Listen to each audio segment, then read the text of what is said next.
కథలెన్నో చెప్పారు, కవితల్ని రాశారు, కాలాలు దాటారు, యుద్ధాలు చేశారు. ప్రేమలో తప్పు లేదు, ప్రేమలో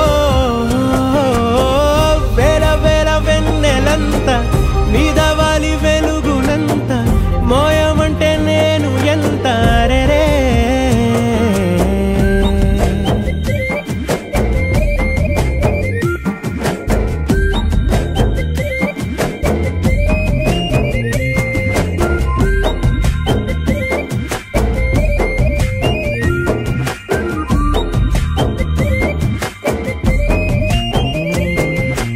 ఆకాశం తాకాలి అని ఉందా, నాతో రా చూపిస్తా